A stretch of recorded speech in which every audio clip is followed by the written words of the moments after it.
Hello dear students, जैसे कि आपको मालूम है हम 9th क्लास का चैप्टर नंबर 3 केमिकल बॉन्डिंग पढ़ रहे हैं।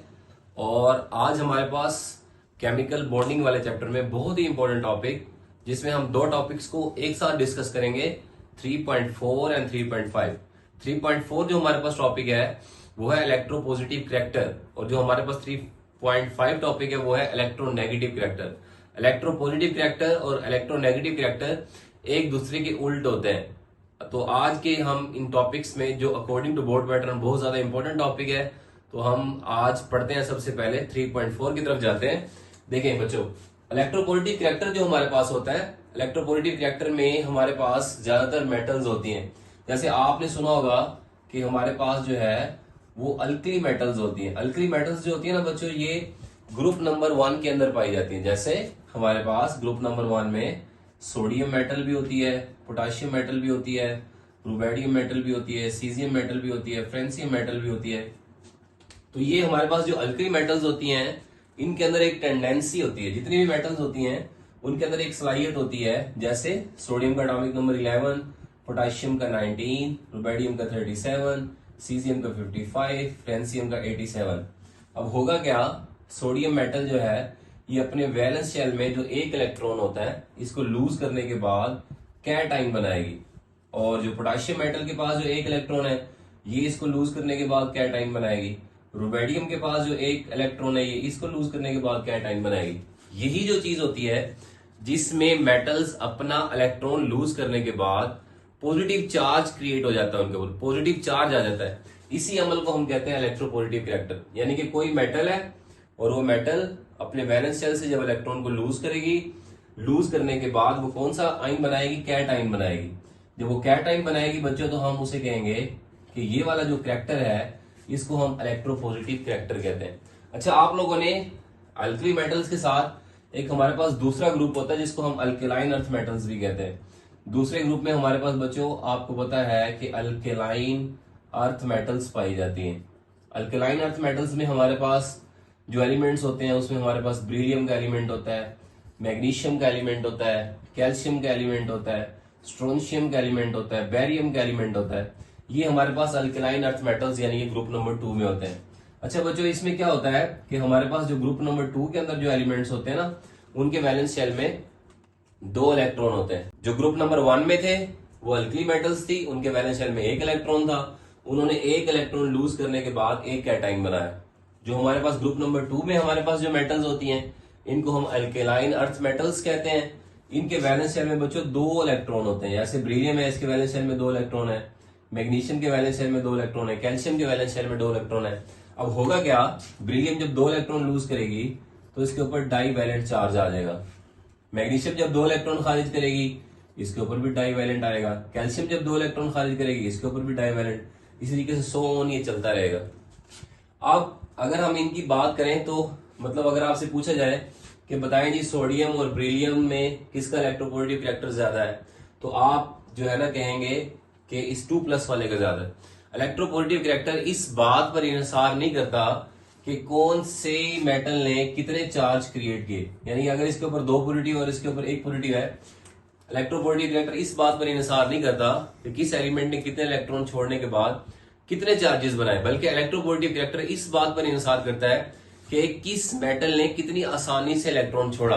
तो अगर हम कंपैरिजन करें सोडियम मेटल का मैग्नीशियम मेटल के साथ, अब देखा जाए तो मैग्नीशियम मेटल जो है वो 2 पॉजिटिव चार्ज बना रही है, सोडियम मेटल 1 पॉजिटिव चार्ज बना रही है। लेकिन जो सोडियम मेटल होती है ये ज्यादा रिएक्टिव होती है, ये अपना इलेक्ट्रॉन जो है ये ज्यादा आसानी से लूज कर देती है।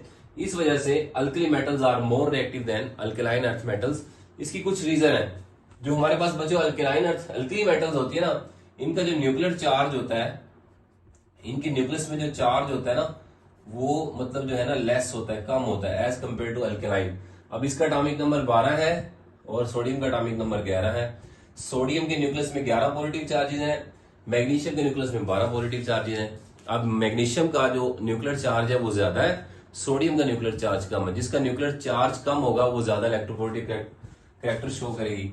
दूसरे नंबर पे बच्चों यहाँ पे होता है साइज ऑफ एटम, यानी कि साइज ऑफ एटम में जिस एटम का साइज बड़ा होगा, ठीक है, उसका इलेक्ट्रोपॉजिटिव करैक्टर भी ज्यादा होगा। अब सोडियम का साइज बड़ा होता है ये आसानी से इलेक्ट्रॉन छोड़ देती है। इसी तरीके से हमारे पास जो ग्रुप नंबर 1 में अल्कली मेटल्स पाई जाती है ना, जब हम अल्कली मेटल्स को बच्चों, जैसे हम अल्कली मेटल सोडियम को वाटर के साथ मिला देते हैं। अब वाटर का फार्मूला होता है H2 को मैं HOH ऐसे लिख देता हूँ। अब H2 के अंदर जो हाइड्रोजन है ये प्लस होता है, हाइड्रोक्साइड नेगेटिव होता है। सोडियम आपको पता है कि ये पॉजिटिव है। सोडियम हाइड्रोक्साइड के साथ मिलके ये सोडियम हाइड्रोक्साइड अल्कली बना देगा, बेस बना देगा। ठीक है, तो ये जितने भी आपके पास यहाँ पे पड़े हैं एलिमेंट्स, ये जब भी वाटर के साथ रिएक्ट करेंगे, ये बड़ी जल्दी से वाटर के साथ रिएक्ट करके बाद मतलब हाइड्रोक्साइड्स बनाते हैं, बेसिस बनाते हैं।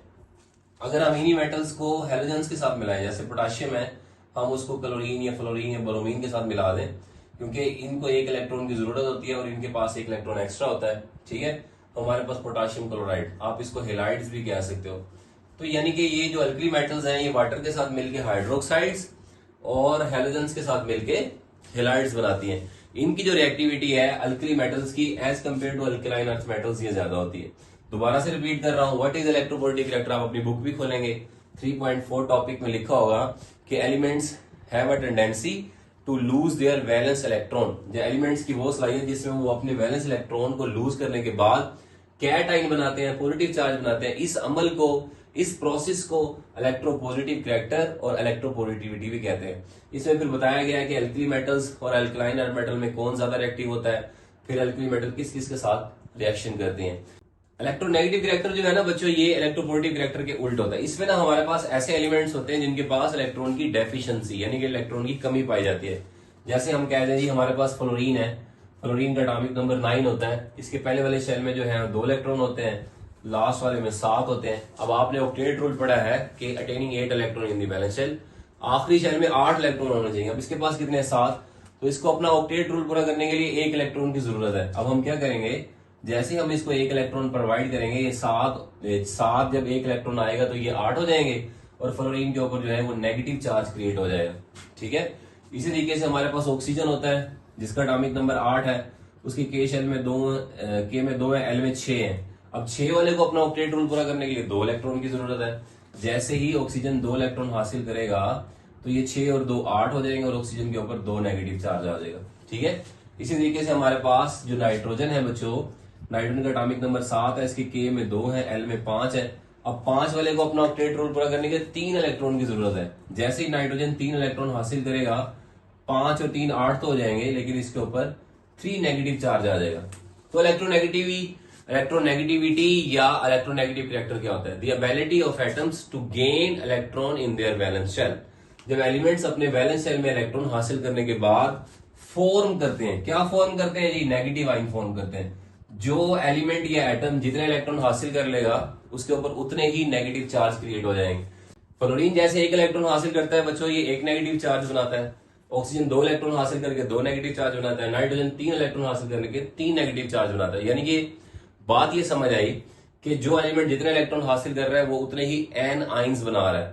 अब इलेक्ट्रोपॉजिटिव करैक्टर में और इलेक्ट्रोनेगेटिव करैक्टर में आपको क्लियर डिफरेंस नजर आ रहा है। इलेक्ट्रोपॉजिटिव करैक्टर में एलिमेंट्स अपने वैलेंस शेल से इलेक्ट्रॉन लूज करके कैटाइंस बनाते हैं।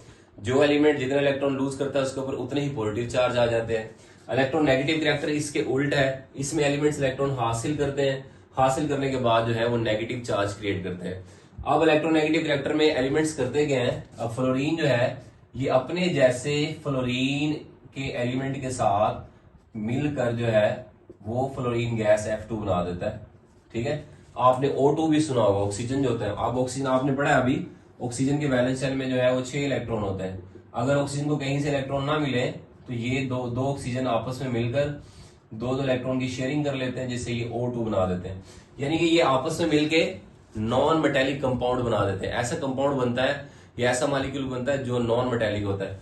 ये आपस में मिल जाते हैं, दूसरे एटम्स के साथ भी मिल जाते हैं। जैसे आपने वाटर मॉलिक्यूल का फार्मूला सुना है, वाटर मॉलिक्यूल के फार्मूले में ऑक्सीजन के पास जो है वो 6 इलेक्ट्रॉन है, ठीक है, आखिरी शेल में, और हाइड्रोजन के पास 1 इलेक्ट्रॉन होता है। हाइड्रोजन को डुप्लेट रूल पूरा करने के लिए 1 इलेक्ट्रॉन की जरूरत है और ऑक्सीजन को 2 इलेक्ट्रॉन की जरूरत है। यहाँ पे ये दोनों एटम्स आपस में इलेक्ट्रॉन जब शेयर करेंगे, तो डिफरेंट किस्म के एटम जब इलेक्ट्रॉन शेयर करेंगे तो यहाँ पे वाटर मॉलिक्यूल बन जाएगा। तो ये हमारी जो नॉन मेटल्स होती है ना बच्चों, फ्लोरीन, ऑक्सीजन या नाइट्रोजन, ये मेटल्स के साथ मिलकर आयनिक कंपाउंड बनाते हैं। जैसे क्लोरीन भी नॉन मेटल होती है, उसका एटॉमिक नंबर 17 है, उसके के में 2 है, एल में 8 है, एम में 7 है। जैसे ही एक इलेक्ट्रॉन हासिल करेगी क्लोरीन नेगेटिव हो जाएगी। अभी आपने पढ़ा सोडियम एक इलेक्ट्रॉन लूज करता है, ठीक है। सोडियम जो एक इलेक्ट्रॉन लूज करता है वो कैट आइन वाला होता है। तो सोडियम का कैट आइन और क्लोरीन का एन आइन मिलकर NaCl बना देते हैं। तो ये आयोनिक कंपाउंड्स भी बनाती हैं, ठीक है। तो बच्चों ये बड़ा आसान और बहुत ही important topic according to board pattern आज हमने पढ़ा। दोनों टॉपिक्स इकट्ठे करके पढ़ लिए, इस वजह से पढ़ लिए ताकि आपको इनकी कंपैरिजन का भी पता हो कि आपके पास इलेक्ट्रोपोजिटिव कैरेक्टर क्या होता है और इलेक्ट्रोनेगेटिव कैरेक्टर क्या होता है। इसका कंपैरिजन भी आ सकता है कि इलेक्ट्रोपोजिटिव कैरेक्टर को कंपेयर करें इलेक्ट्रोनेगेटिव कैरेक्टर के साथ। तो उम्मीद है आज आपको हमारे ये लेक्चर समझ आया होगा।